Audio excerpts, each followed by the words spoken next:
Bismillahirrahmanirrahim. Assalamualaikum warahmatullahi wabarakatuh. Oke, mitra Indonesia. Saat ini kita mengikuti pengajian Ba'da Maghrib bersama Gus Pada Abubakar. Kemudian saya sudah sampai di studio. Kita sapa dengan Assalamualaikum. Assalamualaikum Gus. Waalaikumsalam warahmatullahi wabarakatuh. Gimana kabar Pak? Baik, alhamdulillah. Alhamdulillah. Ini bapak yang lagi Mas. Aduh, tahu aja Gus ya kalau saya lagi lungsel kata bahasa dia rumah. Kayaknya lu bisa badan sama bisa kantong. Oke, baik deh Gus. Hari ini ingin membahas apa nih Gus? Hari ini pembahasan kita fikih atau kitab Safinatul Najah yang berjudul Niat dan Tertib. Niat dan tertib. Oke, dari kita langsung aja kita silaturahmi bersama Ustaz. Silakan Gus. Baik, assalamualaikum warahmatullahi wabarakatuh. Alhamdulillahirabbil alamin. Allahumma shalli ala sayyidina Muhammad wa ala ali sayyidina Muhammad. Rabbi shrah li sadri wa yassir li amri wahlul 'uqdatam min lisani yafqahu qawli. Amma ba'du, qala Allah ta'ala fil Qur'anil Karim. A'udzu billahi minasy syaithanir rajim. Bismillahirrahmanirrahim. Yarfa'illahu alladhina amanu minkum walladhina utul 'ilma darajat. Qala Nabi sallallahu alaihi wasallam, innama bu'ithtu mu'alliman. Shadaqallahu al-'azim wa shadaqa rasulun nabiyul habibul karim wa nahnu 'ala dhalika minasyahidin wa syahidin walhamdulillahi rabbil alamin. Baik mitra tunggu di mana saja Anda berada, yang saya hormati, mudah-mudahan diberikan sehat walafiat, panjang umur, berkah selamat di akhirat, dan mudah-mudahan banyak duitnya. Amin. Yang saya hormati juga di studio ada Bang Babai dan Bang Jondro, mudah-mudahan diberikan sehat walafiat, panjang umur, berkah selamat dunia akhirat, dan juga banyak banget duitnya. Amin. Amin ya Allah ya Rabbal alamin. Baik mitra agama, hari ini pembahasan kitab Safinatul Najah yang mana digarap oleh Syekh Salim bin Samir Al-Hadrami. Mudah-mudahan beliau dimudahkan mendapatkan rahmat dari Allah Subhanahu wa taala. Amin. Hari ini pembahasan bab atau pasal daripada niat dan tertib. Bismillahirrahmanirrahim. Wa niyatu qasdu syai'i muqtarinan bi fi'lihi. Bermula makna niat itu menyengaja sesuatu padahal disertakan dengan perbuatannya. Wa mahalluha, bermula tempat niat itu qalbu, yaitu hati. Wa talaffudu, dan bermula melafazkan biha sunnatun, dengan niat itu sunnah. Jadi niat itu dilakukan di dalam hati, sedangkan lewat lisan adalah sunnah. Waktuha inda ghusli awwali juz'in minal wajhi, dan bermula waktunya niat itu pada ketika membasuh awal daripada muka. Jadi ketika kita berwudu, ketika mau membasuh muka yang pertama kita niat nawaitul wudu'a li rabbil hadasil asghari fa huwa lillahi ta'ala. Apabila kita mengucapkan ketika membasuh di basuhan kedua pada muka, maka itu hitungannya adalah basuhan pertama. Jadi basuhan yang sebelumnya dilakukan itu belum menjadi hitungan. Kenapa niat ini menjadi ditempatkan ketika membasuh wajah? Karena membasuh wajah ketika berwudu adalah bagian dari ibadah yang wajib. Wa tartibu, dan bermula artinya tertib itu alla tuqaddima udwan ala udwin. Tertib itu bahwasanya mendahulukan satu anggota. Jadi tidak loncat-loncatan atau tidak berurut, harus berurut. Harus tertib dari jenisnya. Harus tertib, dan disebut tertib itu berurut. Tidak boleh bahasanya mukanya terakhir, tangan, kuping, terus rambut, baru muka terakhir, ya boleh. Sesuai daripada urutannya itu disebut tertib. Niat adalah menyengaja sesuatu yang dibarengi dengan mengerjakannya. Dan tempat niat adalah di dalam hati. Melafazkannya adalah sunnah. Waktu niat adalah saat membasuh bagian pertama dari wajah. Maksud tertib adalah bagian yang pertama tidak didahulukan bagian yang lain atau yang kita biasa kenal dengan berurut. Penjelasan dari kitab Syarah Kasifatus Saja karangan Imam Nawawi Al-Bantani. Hukum niat ada 7, tetapi Syekh Salim bin Sumair Al-Hadrami hanya menyebutkan 3 saja. Beliau berkata, yang pertama hakikat niat. Pengertian niat menurut istilah tadi sudah dibacakan di dalam kitab Safinatun Najah.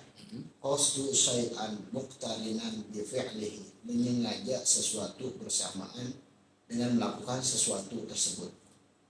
Apabila menyengaja melakukan sesuatu tetapi sesuatu tersebut akan dilakukan di masa mendatang, maka ini penyengajaan ini disebut dengan azam, bukan niat. Contoh, misalkan saya pengen makan enak, tapi besok, ini bukan niat tapi azam. Azam apa niat itu? Ketika sekarang diniatkan maka sekarang dilakukan. Adapun niat menurut bahasa maka berarti mutlak menyengaja perbuatan, baik penyengajaannya bersamaan dengan melakukan perbuatan itu atau tidak bersamaan dengannya. Yang kedua, tempat niat. Pertama tadi hakikat niat. Tempat niat adalah di dalam hati, sedangkan melafazkan atau mengucapkan niat hukumnya adalah sunnah, bertujuan agar lisan membantu hati yang sedang lalai. Contoh halnya, biasa kita niat mau sholat, pas lagi Allahu Akbar, sebelum Allahu Akbar kan kita usolli fardhu maghrib lah, usolli fardhu maghrib. Ketika Allahu Akbar kita tuh mengucapkan niat melalui bahasa Indonesia di dalam hati. Oh, di dalam hati. Terkadang kalau kita niat itu tidak dibarengi lisan itu kabur. Betul. Kabur apa itu tadi? Jadi pikiran kemana-mana dia. Kemana, hati kemana. Makanya ini disunahkan lisan mengucapkan, jadi hati wajib mengucap melafalkan.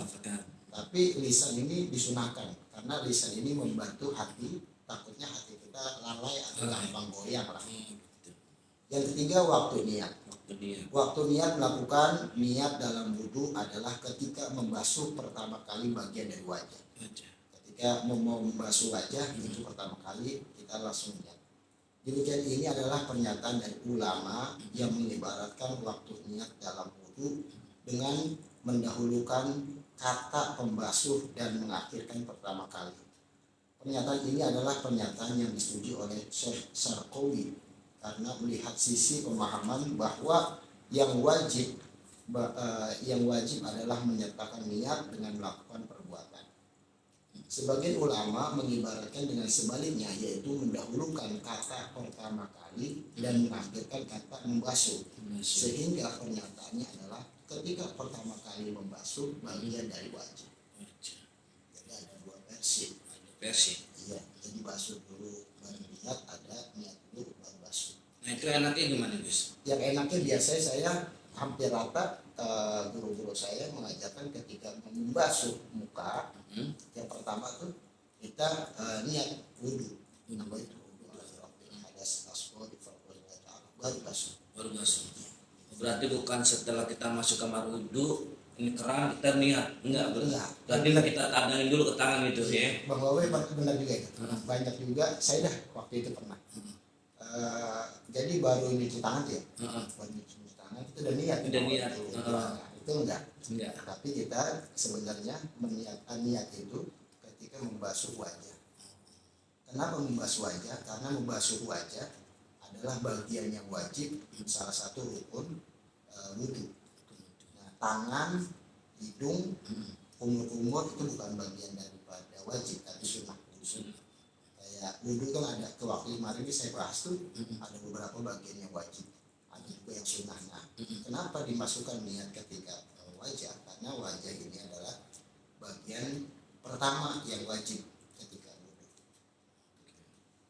Berarti bukan kita, biasanya kan kita pernah lihat nih orang masuk kamar wudhu dia udah ngangkat tangan tuh. Iya. Oh, atau depan keran dia udah ngangkat tangan.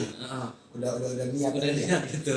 Berarti yang bagusnya ketika tangan kita di keran, air kita tadangin, langsung ke muka sambil niat barengin itu. Betul. Oh, Dan enaknya, ini kan bicara niat ya, tempatnya kan di hati. di hati. Lisan itu kan hanya membantu. Misalkan kita nih ada orang-orang nanya boleh nggak wudhu tapi di dalam WC, maksudnya di kamar mandi ada toilet. Nah, itu gimana guys tuh? Nah, boleh. Boleh. Itu wudhu alirafil hadas asghari fardhu lillahi ta'ala. Yang bahaya ini fardhu lillahi ta'ala, ada Allahnya. Nah, boleh, tapi kita niatnya itu dalam hati aja. Dalam hati Lisannya aja. nggak usah. Nggak usah. Karena hati itu bersih, tempat suci, tempat baik, dan Allah kita taruh ke tempat yang pantas. Pantes. Allah maha suci, Allah maha baik, yang kita taruh di hati. Kalau di lisan jangan. Contoh doa mau cebok, Iya. doa masuk kamar mandi, doa keluar kamar mandi, doa cebok kayak gitu. Jawab. Itu di WC semua, itu WC semuanya. Tempatnya jelek-jelek semua deh. tempatnya kotor lah. Kotor deh itu. Nah jadi maka berdoanya atau niatnya di dalam hati, Di dalam hati. biar tempatnya sesuai tempatnya. Takutnya kalau dengan lisan itu nggak pas. Kayaknya jengah bagus ya, kita ngambil wudhu depan kita tempat nongkrong sambil baca doa itu apapun gimana gitu rasanya. Benar-benar. Jadi kita aja udah tahu kok. Juga nih. Nah iya, nggak pantas. Saya pernah ditanya Bu Bapak, ini ngasih sedikit bicara kamar mandi. Boleh nggak Gus katanya baca sholawat di kamar mandi? Boleh, saya bilang. Nggak boleh, karena apa? Khawatirnya itu ada kalimat yang hasanah Betul. yang baik sehingga masuk kamar mandi nggak pantas. Nggak pantas. Contoh minimal banget ada nama Nabi kita Muhammad, ada Rasulullah gitu kan ya, ada nama Muhammad banyak, Toha, Yasin dan sebagainya. Terus ada juga nama Allah. Misalkan Salatullah, salamullah, ini Allah berapa kali? Iya, sambil gendang-gendang gayung. Iya. Kalau lebih baik kita itu kalau mau nyanyi ya nyanyi yang lagu umum aja dah. Belum aja bisa. Iya, lagu umum misalkan aku cat waktu Iya salam. Senang banget ya di kamar mandi harus gajian gitu orang. gitu, daripada selawatan. Bukan nggak boleh selawatan ya, karena tempatnya nggak pas. Tempatnya nggak pas. Kalau mau baca selawatan kita mandi mulutnya nggak ngucapin, hati aja Bismillah. Misalkan Bismillah. Contohnya niat mandi dulu kan pakai bahasa ya. Bahasa. Niat mandi sunnah pakai bahasa. Ini dalam hati aja semua. Baik, kita lanjut yang keempat. Yang keempat hukum niat. Adapun hukum niat pada umumnya adalah wajib. Terkadang juga dihukumi sunnah, seperti berniat memandikan mayit. Yang kelima, kaifiyah niat. Kaifiyah atau tata cara. Jadi kaifiyah itu tata cara. Niat adalah sesuai dengan apa yang diniatkan, seperti niat sholat, niat puasa, sebagainya tata cara. Misalkan mau sholat maghrib, pas lagi takbir pertama, Allah dalam hati saya niat sholat maghrib 3 rakaat menjadi makmum, menghadap kiblat menjadi makmum karena Allah Taala. Jadi makmum. Jadi kalimat Allahu Akbarnya nggak boleh hilang. Allah terus diem, akunya lagi ngoceh. Berarti harus barengan itu. Harus barengan. Susah Nah, juga sih.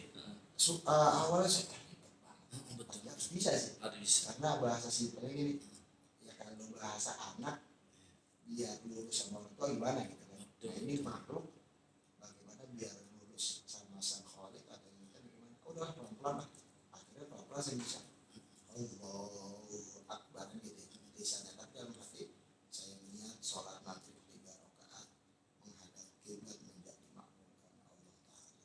Nah jadi gitu lipat tangan gitu. Yang keenam, syarat niat Syarat niat.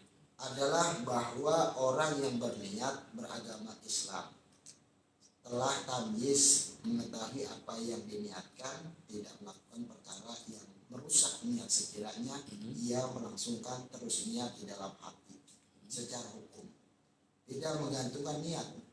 Misalnya ia berkata, apabila Allah berkehendak maka saya berniat menghilangkan hadas. Ini nggak boleh kalimat ini, apabila Allah berkehendak. Sedangkan niat itu memang sudah diperintah, bahasanya sudah dikehendaki Allah. maka kita nggak usah pakai niat apabila Allah berkehendak. Tapi kita niat, saya niat itu garis miringnya maksud. Ya, saya niat berwudu, jadi saya bermaksud untuk wudu. Jadi niat itu garis miringnya maksud. Kalau ada orang yang maksud tujuan lu apa? Nah, ini niat dan tujuan kita apa? Sama aja.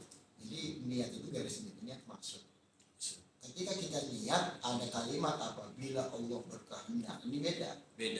Karena wudu ini udah diperintahkan sama Allah Subhanahu wa taala melalui malaikat Jibril, dikabarkan kepada Nabi Muhammad SAW, sehingga sampai ke kita nih para alim ulama ngajari kita karena ajaran itu dari Nabi Muhammad SAW. Apabila ia menyengaja taklid atau memutlakkan, maka niatnya tidak sah. Ada keraguan lah gitu. Adapun apabila ia menyengaja tabarukan atau mengharapkan barokah, maka niatnya sah. Contoh, abang babe ziarah ke makam yang katanya dah Wali Songo Sunan Gunung Jati, itu ada kerannya. Bang babe itu tahu itu tempat orang soleh. Nah, di situ ada makam orang soleh. Ya Allah, saya niat ini boleh karena Allah, tapi karena Allahnya tidak boleh dilepaskan. Ya, karena kita ambil wudhunya buat tabarukan aja, bukan buat niat sholat, bukan niat baca Quran dan sebagainya, tapi kita diniatkan tabarukan, ambil berkahnya dari orang soleh, dan terakhirnya karena Allah Ta'alanya jangan makin lagi ditambahin. Maksudnya harus ada, bukan tambahin, harus ada. Biar apa? Tabarukannya dapat, ambil berkahnya dapat, karena Allahnya paling utama pun dapat.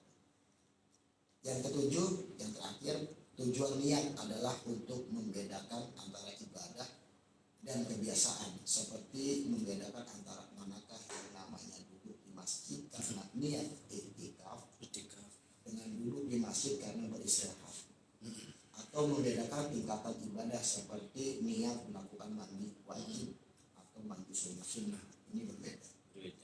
Tujuan hukum niat di atas telah dinazumkan oleh sebagian ulama. Ada yang mengatakan mazhab ini bahwa dari Ibnu Hajar Al-Asqalani. Ada juga yang mengatakan bahwa ini adalah dari bagian Atakai atau Syekh Atakai.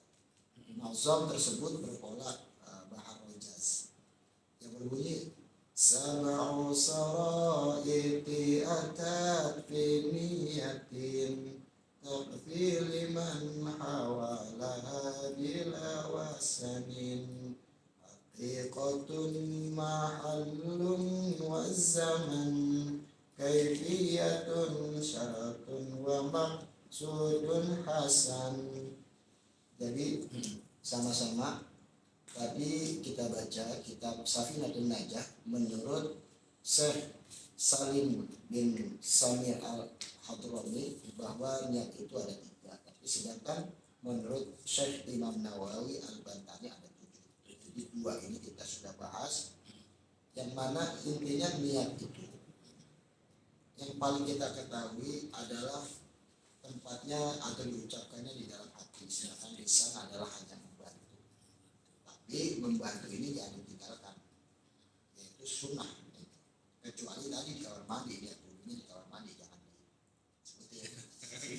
Kagak huruf. Ya bahasa kasarnya gini aja, hari-hari bang babe, kuburan. Saya masih hidup. Bye. Itu aja kan ya. Ada yang nyaut bang. Iseng juga lu. Kalau gak ada yang nyawa sih mendingan. Kenapa? Nah, yang pertama itu, yang kedua, bang babe tersinggung dong. Nah betul. Ini nyari manggil-manggil gue kuburan, kurang ajar toh. Itu karena itu buat tempatnya bang babe. Orang masih cengker Contohnya gitu aja. Jadi gak pantas, sangat gak pantas. Manggil orang harus pada tempatnya, apalagi ini manggil sang Khalid, panggil Allah Subhanahu wa taala. Wallahu a'lam, la haula wala quwwata illa billah. Oke guys, ini ada yang bertanya nih dari Bang Herman. Kalau kita mau ngomongin niat dan tertib, kalau kita ke makam ke seorang ulama aulia, apakah kita harus membuka sendal dan kita niatnya itu mengharapkan kebarokahan kepada si ibu makom.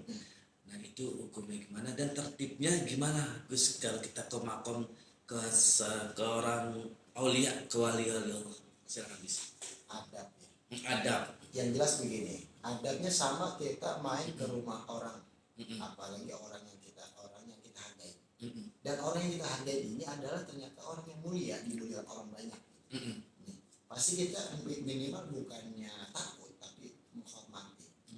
Kalau takut beda, kalau takut datang ke rumah orang pasti nggak datang.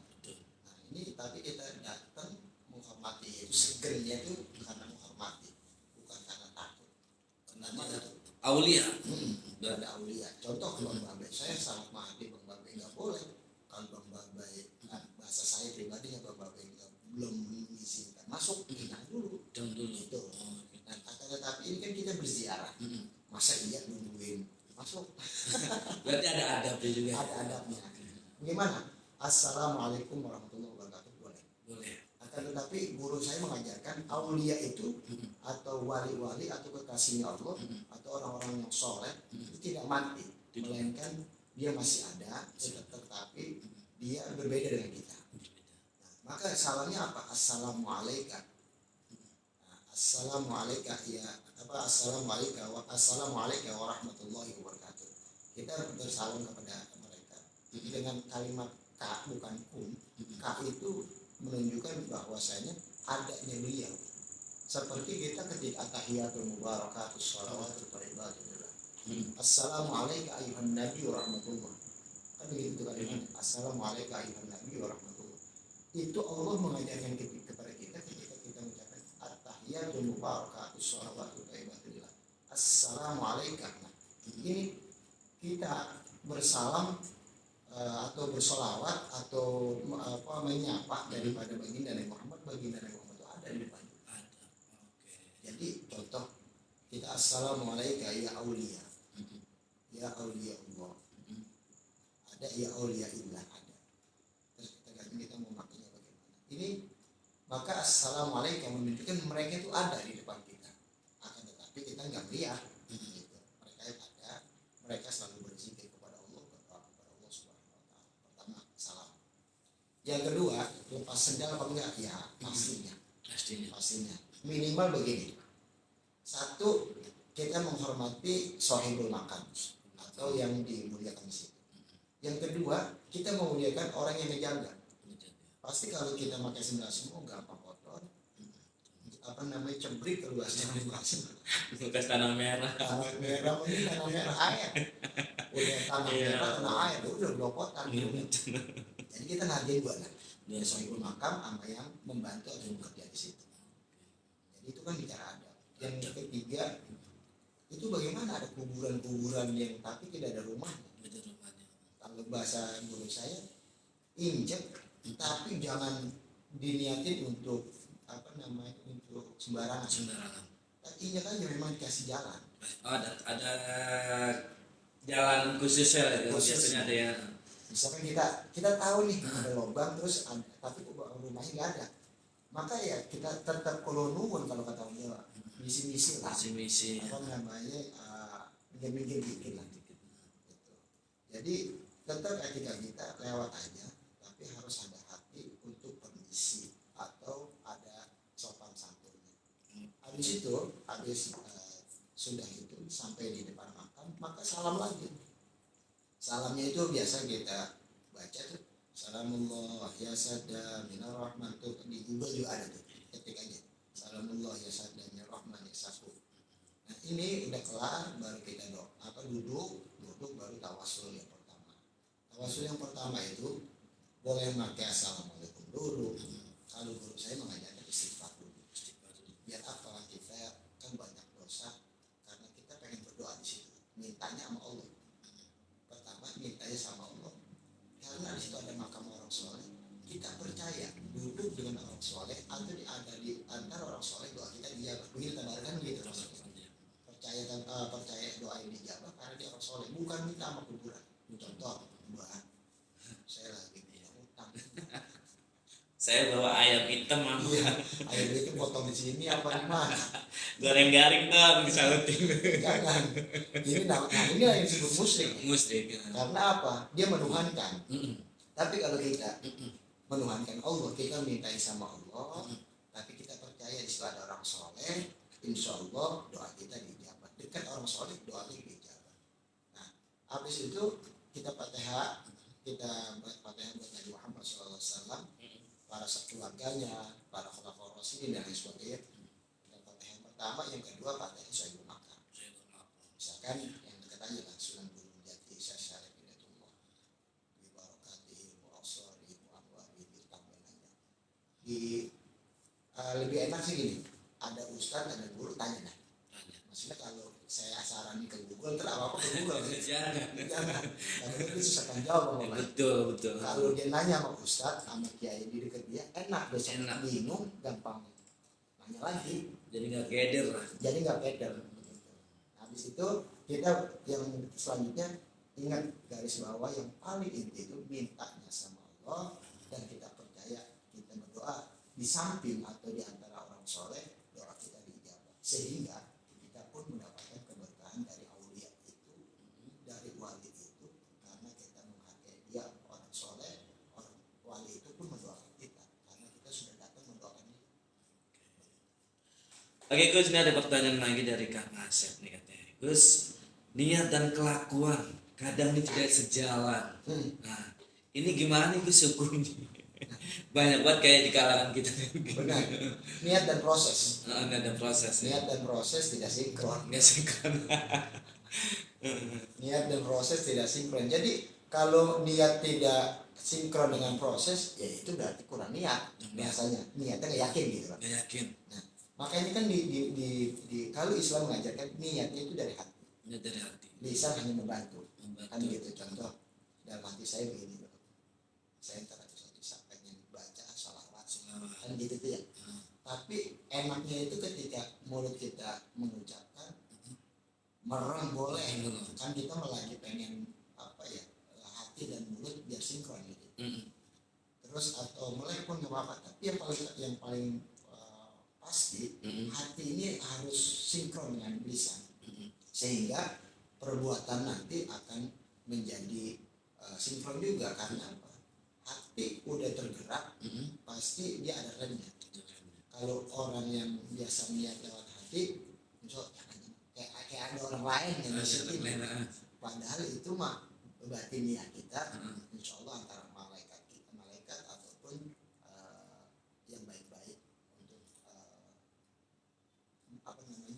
meluruskan perjalanan kita daripada proses-proses itu. Nah kalau dia berbeda, ingat jangan pernah kaget kalau ada niat atau prosesnya beda. Kan kita mah tidak luput daripada bisikan malaikat dan setan, gitu aja mulai. Termasuk saya itu Gus.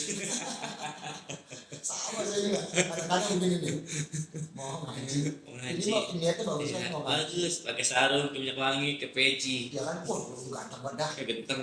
Pas baru gerimis, tangannya keluar tuh dari jendela, hujan ini mah lah hujan. Nggak bisa gitu. Tapi giliran saya, Iya. ini mah saya aja dah. Hujan ini pengen nonton dangdut, Menggandul. pas saya keluar ini enggak ngeredahin itu. Jadi yang paling terpenting niatnya kuatin dulu, terus jangan sembarangan digocek sama ya gitulah, kurang lebihnya yang black-black. Baik-baik ya. Emang kadang-kadang kan saya nih emang udah niat banget ingin berbuat baik. Kadang-kadang niat banget, niat yang susah itu niat banget subuh. Awalnya udah musim hujan begini Gus. Soalnya udah ajib banget. Tapi kadang-kadang kan kita udah niat banget nih Gus ya. Kita tidur misalnya jam segini mau bangun jam 4 subuh mau sholat subuh. Bablas. Nah itu gimana Gus hukumnya Gus? Nah, kalau Islam tuh enaknya gini, Pak. Jadi ketika kita niat buruk, itu belum dicatat. Belum dicatat. Contoh, di depan ada tukang bakso, Iya. saya palakin lah, bisa aja kan ya. Simpel aja nih. Simpel aja. Itu buruk nih. Itu belum dicatat, Belum harusnya dicatat. belum lakuin. Belum lakuin. Tapi enaknya di Islam itu, kita niat baik, ya Allah, ntar saya pengen sholat subuh gitu kan. Bablas. Anjlok.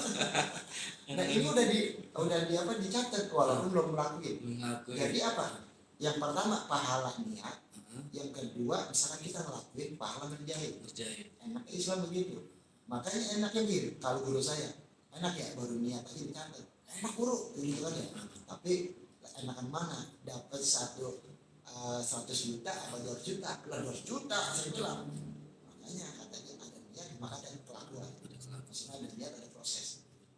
Bapak tadi bilang begini, udah niat kan, udah dicatat dapat pahala. Lakuin udah double. Nah kalau kita update lagi sholat subuh itu luar biasa pahalanya, bejibun bener. Saya juga kalau bangun ngerti. Itu baru dua doang tadi yang saya ngomong terlihat sama ngelakuin. Apalagi salah satunya apa, orang yang bangun sholat subuh itu dia 40 hari ke depan itu digampangin rezekinya, digampangin udah dijamin. Itu subuh baru sekali jam itu bakal jalan ya. mendingan. Tapi kalau guru saya bilang nih, misalkan saya sholat subuh jam 6 baru bangun udah terang, jangan menilai jam langsung sholat aja. subuh. Jadinya karena kan kita tidur, bukan karena di jalan kita melek. Karena kita enggak, ya madorotnya luar biasa, ini sangat dimaklumi, maka sholat itu langsung. Oke, deh mitra nuhun yang sudah bertanya ya Mas Gus, atau juga atas jawabannya. Oke Gus, untuk doanya dipersilakan. Baik mitra Gajah di mana saja Anda berada, yang pertama mari kita sama-sama terus memperbaiki diri kita, karena jangan pernah mengukur diri kita yang banyak dosa atau jauh kepada Allah Subhanahu wa taala. Saya selalu menekankan bahwa saya rahmat Allah lebih besar daripada murkanya Allah. Yang kedua, di mana saya di antara kita ada masjid, musola, majlis taklim dan lain sebagainya, mari kita isi dengan kehadiran kita dan partisipasi untuk syiar agama Islam biar kedepannya menjadi lebih baik. Yang ketiga, mari kita perbaiki zahir dan batin kita dalam menatap atau berkata kepada siapapun, terutama orang yang kita lihat menurut kita tidak baik. Janganlah sembarangan berkata, karena siapa tahu hidayah mereka ada di lisan kita, ada di pada diri kita. Karena Allah Subhanahu wa taala tidak suka kepada makhluknya Allah untuk dihina. Karena Allah yang menciptakan dan hidayah adalah punya Allah. Jangan pernah merasa lebih baik daripada siapapun, tapi bersama-sama menjadi lebih baik untuk sama-sama mendapatkan ridho dari Allah Subhanahu wa taala. Mari kita berdoa kepada Allah Subhanahu wa taala. Amin. Dan mudah-mudahan kita diberikan sehat walafiat. Amin. Dan mudah-mudahan bahagia, gampang rezekinya, gampang hidupnya. Amin. Bismillahirrahmanirrahim. Alhamdulillahirabbil alamin. Allahumma shalli ala sayyidina Muhammad wa ala ali sayyidina Muhammad. Rabbana zalamna anfusana wa illam taghfir lana wa tarhamna lanakunanna minal khasirin. Amin. La ilaha illa anta subhanaka inni kuntu minadh dhalimin. La haula wa la quwwata illa billahil aliyyil azim. Allahumma arham